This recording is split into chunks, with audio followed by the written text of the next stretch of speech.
Agricoltori e allevatori in piazza contro le speculazioni e il caro energia, vertice con il prefetto.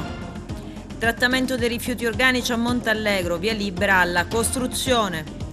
Atto intimidatorio alla diga di Naro, rubate piante donate dalla forestale a Punta Bianca, vandalizzato l'eliporto dell'ospedale di Agrigento.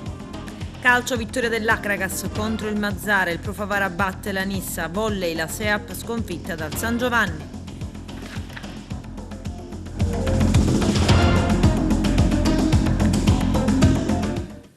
Bentrovati gentili telespettatori al nostro appuntamento con l'informazione. Centinaia di agricoltori e allevatori stamani si sono riuniti davanti alle prefetture per una mobilitazione nazionale in occasione della quale hanno anche simbolicamente portato ai prefetti alcune produzioni di eccellenza dei territori che rischiano di scomparire. Protestano contro i rincari dell'energia e le speculazioni sui prezzi. Manifestazioni a Palermo, Trapani, Caltanissetta ed anche ad Agrigento. Il nostro direttore Arturo Cantella.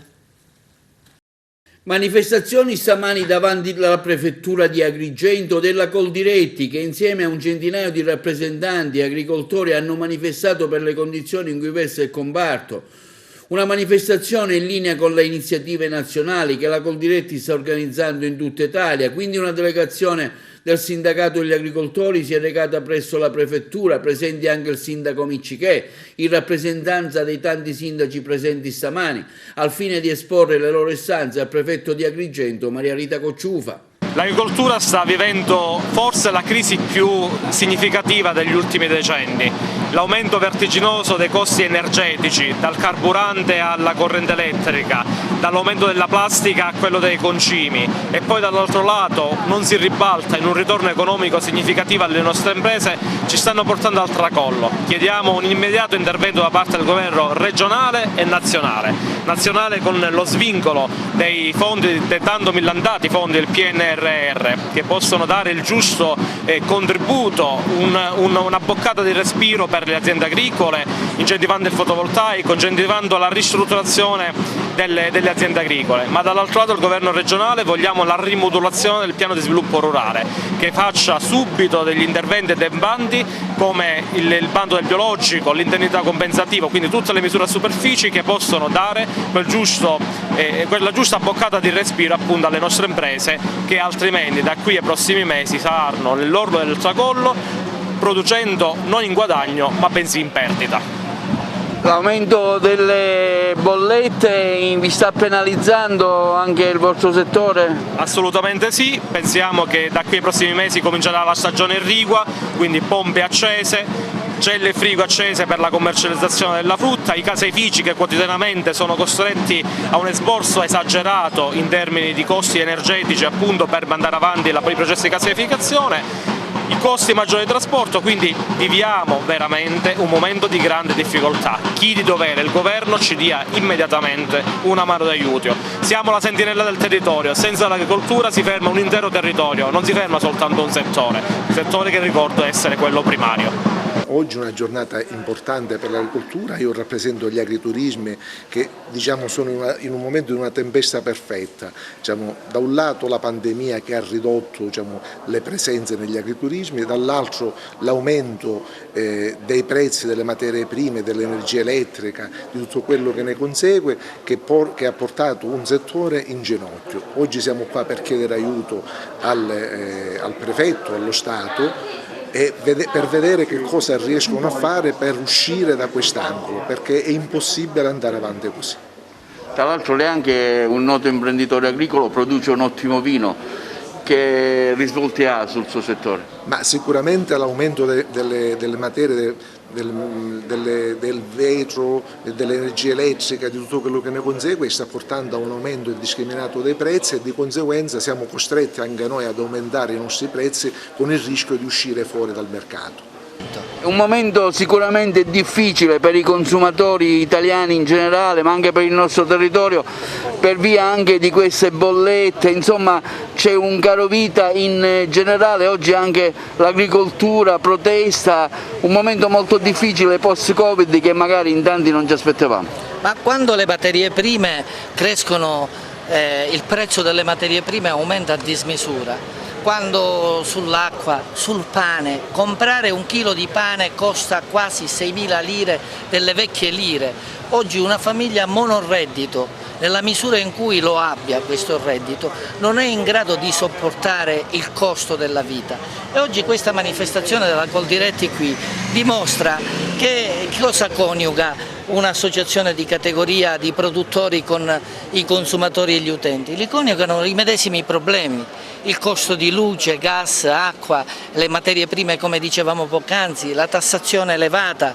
A queste emergenze chi deve dare risposte? A questo punto diciamo che l'unione fa la forza, noi siamo perché si crei un fronte comune, associazioni dei consumatori e produttori, per portare avanti iniziative che non possono fermarsi solamente a questa positiva giornata.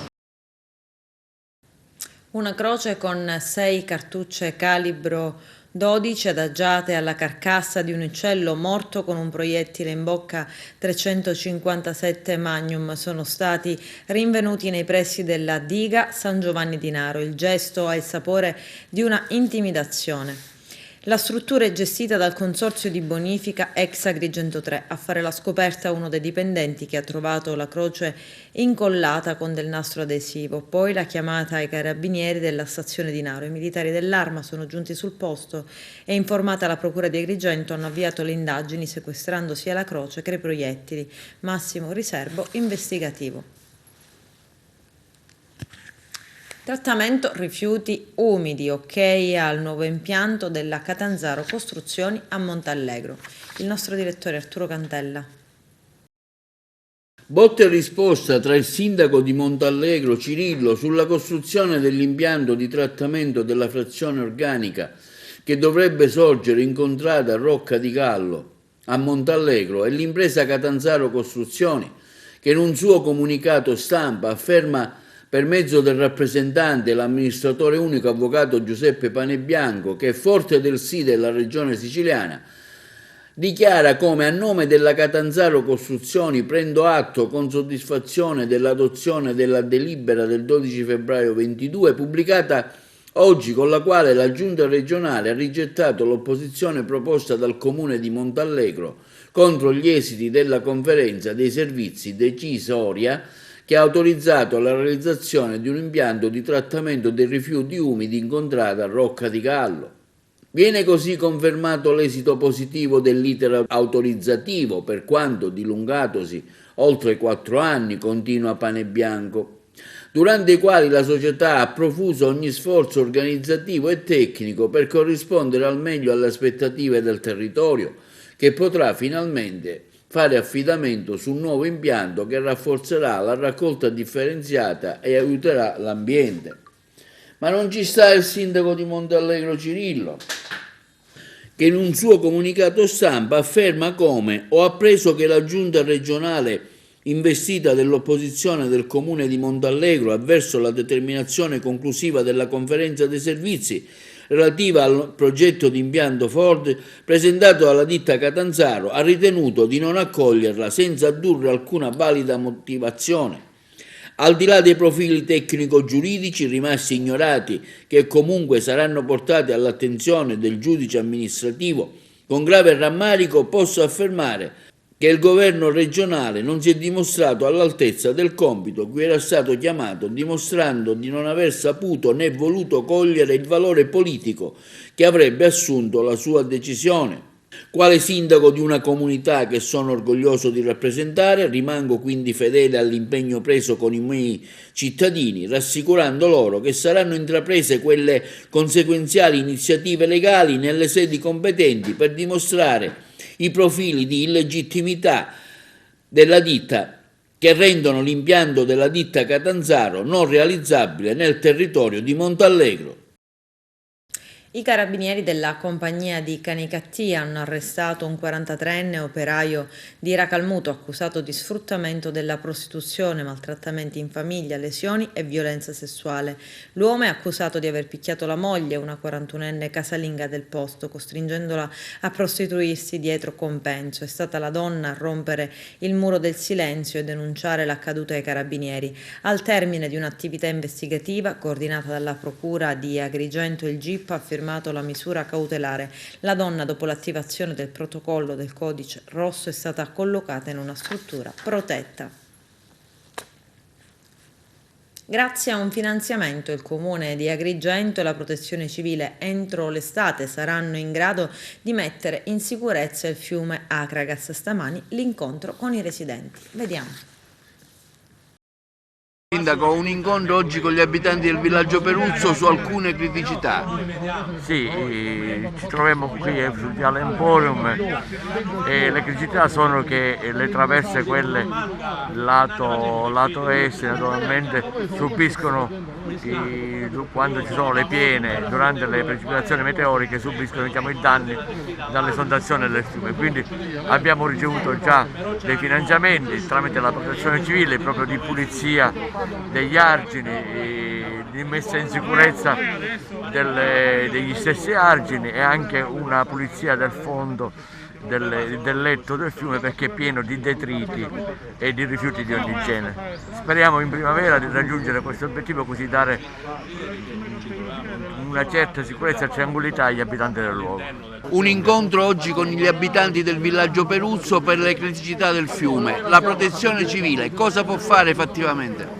Allora, le criticità del fiume da noi affrontate a più riprese fanno sì che intanto come Protezione Civile facciamo opere di previsione e prevenzione sistematicamente, soprattutto in caso di eventi meteo avversi o eccezionali. Quindi ci stiamo preoccupando assieme all'autorità di bacino e al Genio Civile di procedere a una pulizia periodica del tratto fluviale in prossimità della foce, in modo tale da evitare che quando ci sono piogge eccezionali si arrivi all'esondazione, cosa che è successa l'ultima volta proprio nel mese di dicembre, giorno 10. Fortunatamente siamo arrivati solo alla fase iniziale di esondazione.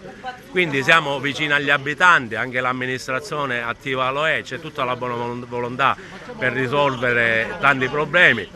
Ovviamente a giorni avremo anche una conferenza di servizio per parlare di via di fuga in via Maddalusa, e in questo senso volevo dire che è un qualcosa su cui stiamo lavorando già come comune, come ente comune e Protezione Civile da 13 anni con le varie sindacature, è una cosa a cui teniamo e volevo smorzare le polemiche dicendo che quella che si va a realizzare è una via di fuga di Protezione Civile che sarà anche di servizio alla città e che non si possono fare e non si può fare processo alle intenzioni nella misura in cui, se dovessimo andare a vedere di togliere le strade a tutte le costruzioni abusive che ci sono nella zona di Sallione o nelle zone limitrofe, probabilmente non esisterebbero più neanche le strade di accesso e le strade da percorrere. Quindi noi ci facciamo parte diligente di un processo, cerchiamo di migliorare, soprattutto teniamo tantissimo come agrigentini e come amanti di questa città allo sviluppo di una città che non può essere sistematicamente sottosviluppata, soprattutto nelle infrastrutture e nei servizi. Sostanzialmente cosa chiedete oggi al sindaco? Noi chiediamo un aiuto. Ma qual è il problema? Il problema è che abbiamo avuto l'ondazione del fiume e i danni. Io personalmente sono rimasta solo perché avevo ristrutturato, poi di nuovo con l'ondazione, né aiuto abbiamo avuto né niente, perché non c'era il sindaco, il dottore, c'era il signor Firetti e se ne è lavato le mani. Una strada che è pietosa, non sembriamo agrigentini, sembriamo di un altro mondo. Le fogne, dobbiamo andare a fare le fogne dopo che si sono presi tasse, una vita di tasse. Possiamo mai sapere che le acque bianche andavano a finire a fiume? E poi siamo stati ultimamente con le piogge 2 giorni che c'era stata di nuovo l'ondazione dopo che avevano pulito ma non hanno pulito. Di nuovo siamo stati 2 giorni sulla macchina, a dormire sulla macchina. E mia moglie, mio figlio tutti a piangere, che ha delle patologie, mio figlio ha patologie, ce l'ho pure io, ma io sono uno che non guardo niente.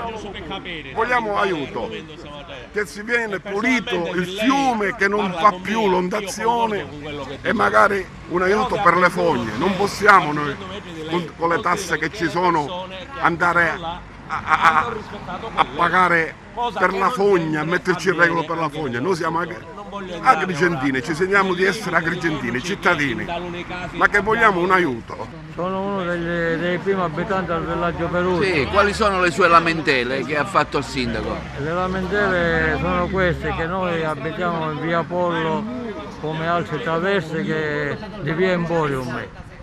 E noi di via Apollo abbiamo comprato la casa dove abitiamo attualmente con il certificato di abitabilità, che questo ci garantisce a noi ci garantisce quasi di tutto. Perfetto, e quindi per l'abitabilità.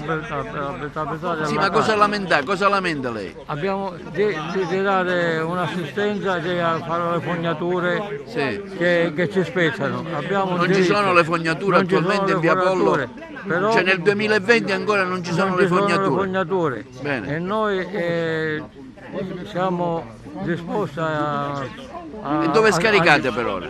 Per ora scarichiamo dove inizialmente ha dato il comune a chi ha fabbricato.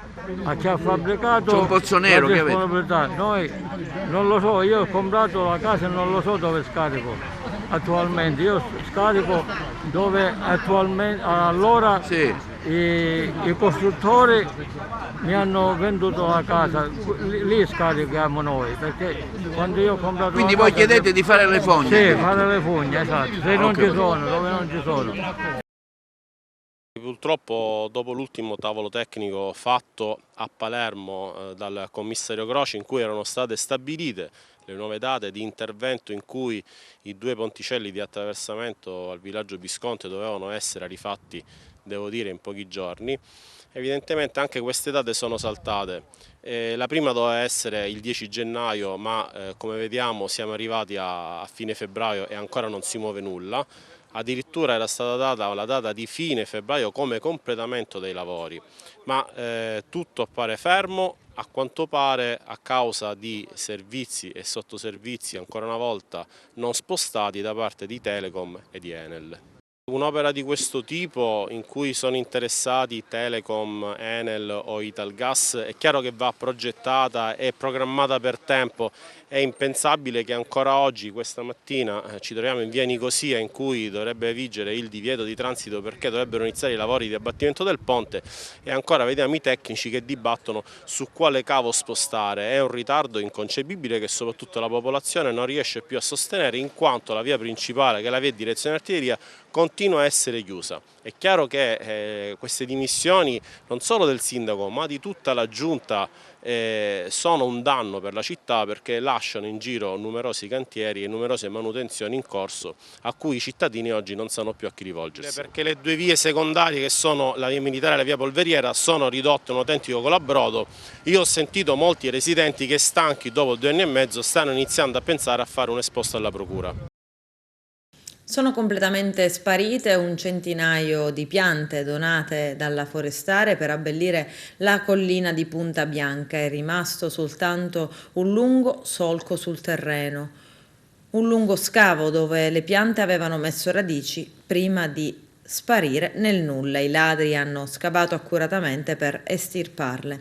Questa mattina l'amara scoperta: non sono piante di valore, ha spiegato Claudio Lombardo di Mariamico, ma questo gesto ci amareggia tantissimo. Si tratta prevalentemente di palme nane e specie aromatiche, solitamente vendute a 30 centesimi ciascuna, ma che comunque avevano contribuito a rendere più gradevole e meno arido il paesaggio, per non parlare del grande lavoro che era stato fatto per piantarle. Adesso tutto è stato vanificato per colpa di alcuni balordi che hanno fatto sparire tutte le piante in un attimo, lasciando una desolazione e una piccola trincea sul terreno. Questa mattina ho già presentato denuncia ai carabinieri, conclude Claudio Lombardo. Vandali in azione nella zona dell'elipista dell'ospedale San Giovanni di Dio di Agrigento. Ignoti sono riusciti a forzare la parte la porta e accedere all'area dedicata agli interventi di manutenzione e soccorso degli elicotteri che atterrano. I malviventi hanno svuotato tutti gli estintori presenti, scaricando la polvere bianca ovunque. A fare la scoperta uno dei dipendenti della ditta esterna che gestisce l'area. Sulla vicenda indagano gli agenti della sezione volanti della questura di Agrigento. A Ravanusa, dopo la tragedia del dicembre scorso e psicosi, fuga di gas. Decine di residenti di alcune strade del centro storico di Ravanusa infatti hanno abbandonato le loro case perché avevano sentito puzza di gas provenire dal sottosuolo. Sul posto si sono recati i vigili del fuoco del comando provinciale di Agrigento che hanno effettuato tutte le verifiche del caso, anche con l'uso di strumenti altamente tecnologici. Subito dopo l'allarme anche gli operai di Talgas si sono precipitati sul posto per controllare l'effettiva efficienza della perdita che però non è stata trovata. Solo in tarda serata le persone sono ritornate nelle abitazioni, mentre alcuni sono rimasti svegli per paura che potesse accadere qualcosa. Il sostituto procuratore di Catanzaro Nicola Gratteri paragona il PNRR al superbonus. Vediamo. I soldi e l'acquolina in bocca dei vari mafiosi. I clan si stanno così attrezzando per mettere le mani sui soldi del PNRR. Ne stanno discutendo in modo concreto sin dagli inizi degli anni 70. Le mafie sono leader nel mondo dell'edilizia pubblica e privata. Abbiamo già visto col super bonus 110% come sia facile realizzare le truffe, anche perché è bassissimo il rischio che si celebri un processo o che i mafiosi vengano condannati a una pena non conveniente. A rivelarlo a di martedì, la 7, è il sostituto procuratore di Catanzaro, Nicola Gratteri. Al conduttore Giovanni Floris, che gli chiede se questa situazione è addebitabile alla mancanza di polso da parte dei giudici o da parte delle forze dell'ordine o ancora da parte della politica. Il magistrato risponde: io dico che c'è un concorso di colpe e che cambiano solo le percentuali, ma la responsabilità principale è della politica, dei governi e del Parlamento, che non creano norme proporzionate e proporzionali alla realtà criminale. Fare una truffa aggravata per milioni di euro, continua ancora, può comportare una condanna di 2 o 3 anni di carcere, se e quando si celebra un processo. Quindi il gioco vale certamente la candela. Cosa sono 2 o 3 anni di carcere a fronte dei 20 che si rischiano importando chili di cocaina? È solo un discorso di convenienza. Finché sarà conveniente delinquere, si commetteranno questi reati, il rischio è bassissimo perché la sanzione è minima. Gratteri così torna sull'allarme delle truffe legate ai soldi del PNRR. Già col super bonus 110 sono spariti infatti oltre 4 miliardi di euro. Questi soldi vanno nelle tasche dei mafiosi e di chi ha fatto la truffa aggravata. Almeno il 50% dei processi su queste truffe non arriverà mai in appello perché si tratta di reati per cui non è previsto l'arresto, e siccome ad oggi nei tribunali si celebrano solo processi coi detenuti a causa del basso numero di magistrati, un processo per truffa aggravata andrà certamente in coda, quindi il rischio è davvero minimo. E conclude ancora Gratteri: il sistema giudiziario non è proporzionato alla realtà criminale, bisognerebbe alzare l'asticella, cioè nel rispetto della Costituzione bisognerebbe quindi rendere non conveniente delinquere. Allagata via Don Blasco a Messina, un'opera che non era neanche stata inaugurata. Era evidente che sarebbe potuto accadere, insomma, che ci fossero delle piogge, e quindi si è avuto modo di vedere come 28 milioni di euro spesi per la via Don Blasco sono il risultato di come hanno gestito male quei lavori, e lo possiamo dire perché ci sono le immagini a testimoniare l'allagamento di una strada, peraltro ancora chiusa. Cioè io non riesco a capire come possano prendersi meriti di un lavoro non finito. di un lavoro per cui tu puoi fare 50 metri, ti fai il giro attorno alla statua e con 28 milioni di euro, ma ci mancava e non ci facevamo manco il giro attorno alla statua, fai la rotonda e torni indietro. È vergognoso lasciare così in queste condizioni Messina e credo che ci siano stati anche segnali dall'alto da parte di diversi deputati, anche qualche deputato pure del centrodestra, che ha detto che la città così non si doveva abbandonare, anche perché appunto c'è da gestire adesso la parte finale delle risorse che Messina ha avuto negli anni anche precedenti e che ci siamo ritrovati adesso. E dopo ieri abbiamo capito che veramente la via del mare, se è lasciata così con quelle pendenze, con lavori fatti con i piedi, davvero si può chiamare la via del mare, cioè a questo punto fuori tir dentro le navi direttamente praticamente, di questo stiamo parlando. Io spero veramente che adesso il Consiglio Comunale assieme al commissario che arriverà riesca a fare non soltanto ciò che è essenziale, perché 4 cose riesce a fare in genere un consiglio comunale senza un'amministrazione, senza una guida politica, però è importante che il commissario inviato dalla regione capisca che questa città aspettava da troppo tempo l'ultimazione di parecchi lavori come il relamping, come tutte cose ovviamente che sono ricadute su questa consigliatura, su questa amministrazione e che però vanno portate a termine. Lo dobbiamo alla città, lo dobbiamo ai messinesi. Adesso c'è la pubblicità, a tra poco, vi aspetto. Calcio eccellenza, vittoria meritata per l'Acragas contro il Mazzara, panoramica di Carmelo Lentini anche su tutte le altre partite giocate. Si è giocato mercoledì scorso il turno infrasettimanale di campionato e relativo alla 20ª giornata. L'Acragas ha vinto fuori casa Mazzara con il risultato di 2-0. Ma cosa è cambiato rispetto a domenica scorsa con il Marsala? L'Acragas vista Mazzara è stato ben diverso da quello che ha pareggiato con la compagine lilibetana. La squadra è sembrata molto più vivace, compatta, vogliosa di guadagnare l'intera posta in palio. Si è trattato di un successo importante ed è arrivato nel momento più topico della stagione, ma certamente ci sarà ancora da lavorare parecchio sull'affiatamento tra i vari reparti. Ma se al buongiorno si vede da mattino, siamo veramente a metà dell'opera. Mercoledì si è vista un'ottima difesa, mentre in avanti c'è stata molta più dinamicità. Ma descriviamo le reti della vittoria. L'azione della rete che ha portato al vantaggio biancazzurro. Di Pere affronta Leonardi che cerca un cross in piena area, ma il pallone viene toccato con una mano dal calciatore mazzarese. L'arbitro a 2 passi vede tutto ed assegna il penalty all'Acragas.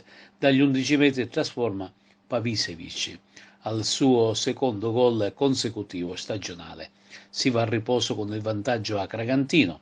Poi nel secondo tempo Terranova toglie Leonardi e butta nella mischia Finessi, che poi sarà l'autore del raddoppio. Infatti arriva il 66esimo.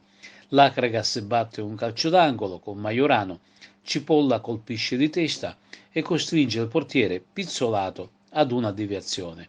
Interviene come un falco Finessi che insacca di testa.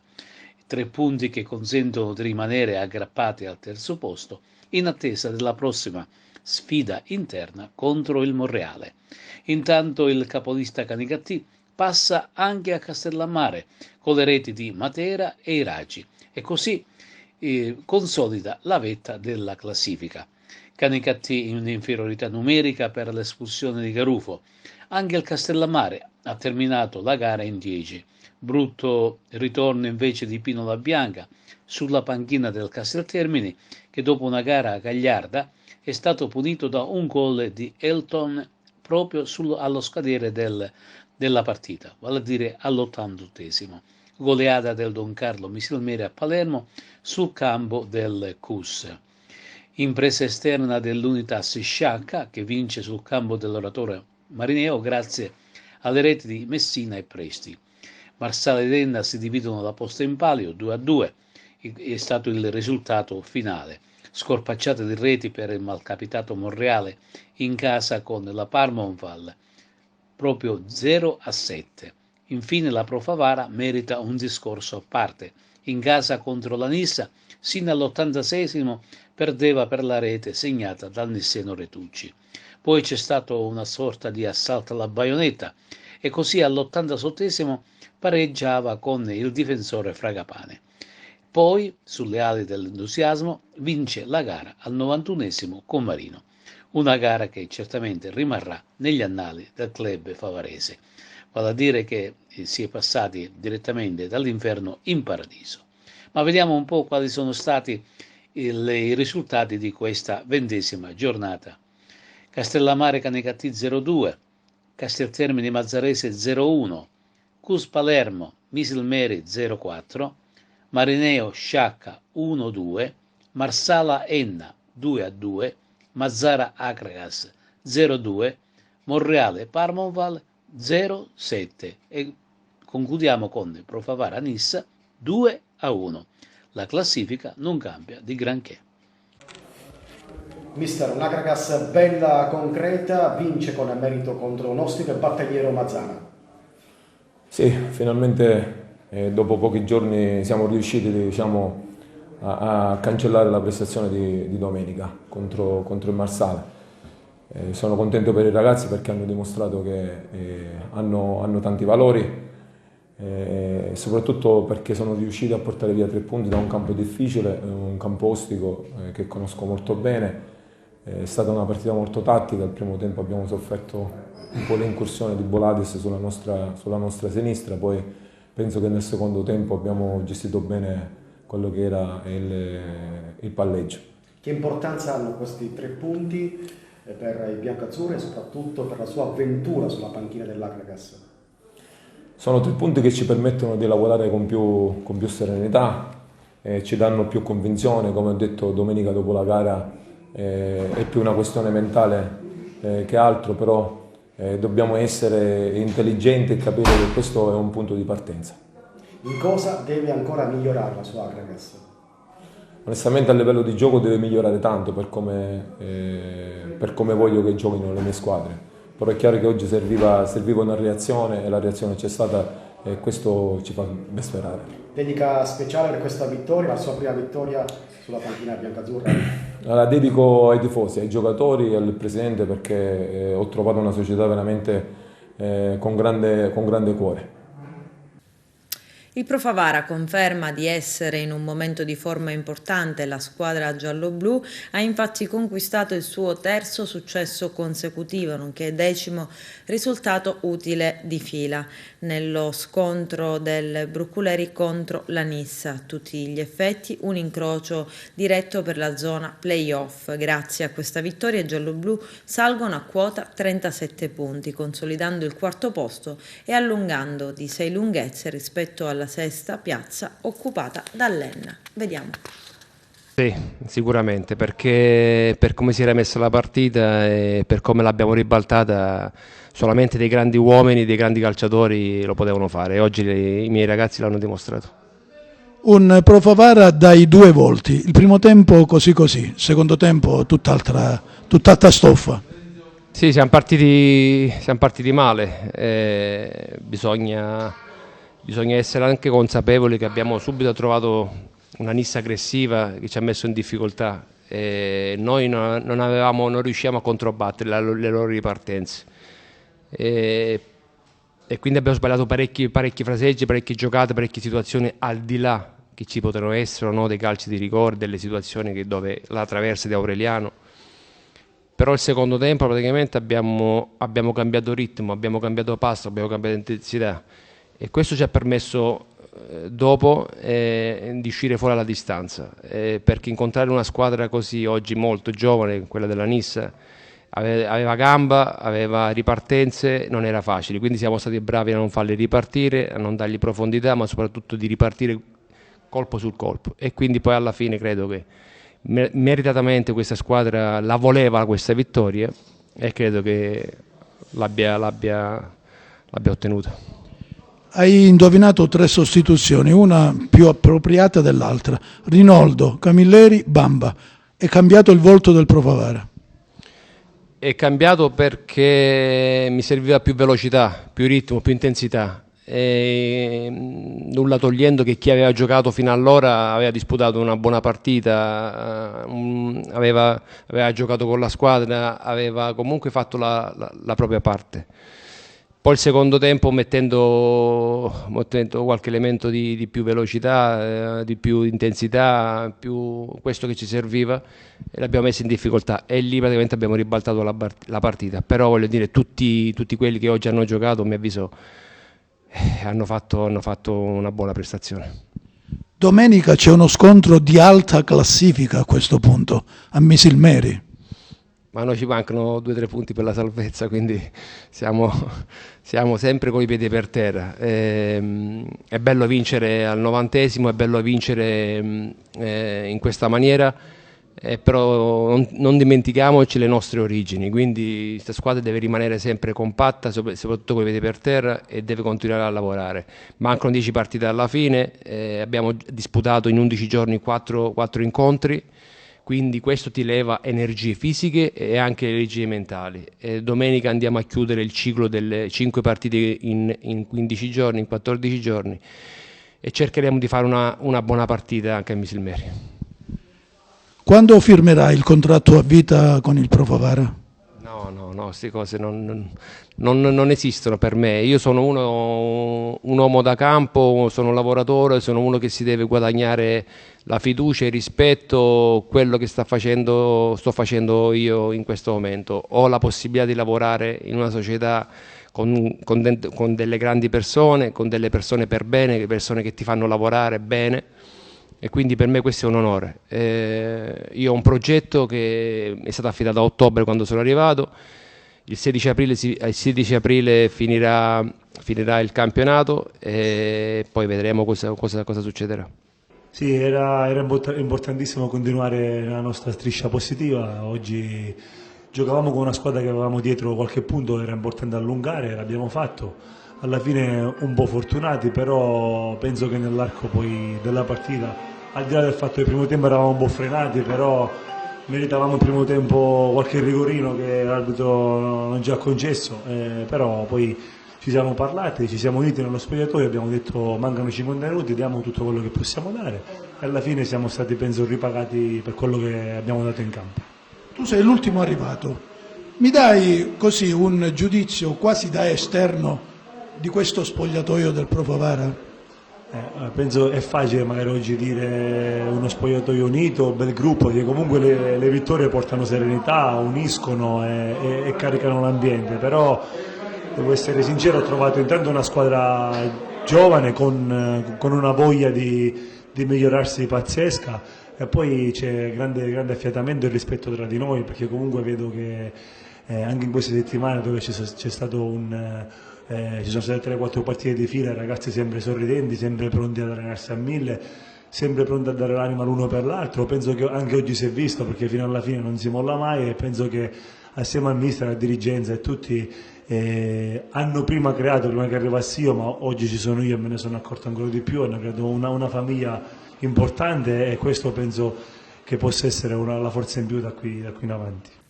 Volley femminile A2, il San Giovanni batte la SEAP Aragona 3-0. Ci sono le interviste. Coach, perché la scelta della SEAP dalle Cardillo Aragona? Perché dopo aver interrotto il mio rapporto con Bergamo avevo voglia di rimettermi subito in gioco, cioè ho pensato per un attimo di restare a casa con la famiglia, però il richiamo del campo è troppo forte, conosco il presidente Di Giacomo da tanti anni e era una bella sfida con una squadra giovane che comunque secondo me ha ancora dei margini di miglioramento, di crescita, e quindi avevo voglia di tornare subito in palestra a lavorare e non lasciare il campo, quindi queste sono state le motivazioni principali, ecco. Le sue ambizioni, i suoi obiettivi per questo finale di stagione? Ma come ho detto, l'idea è quella di provare a tirare fuori qualcosa di buono da giocatrici giovani che hanno anche della prospettiva, e cercare di raggiungere l'obiettivo stagionale, che penso sia quello della salvezza. Chiaramente non è facilissimo, perché la classifica è complicata anche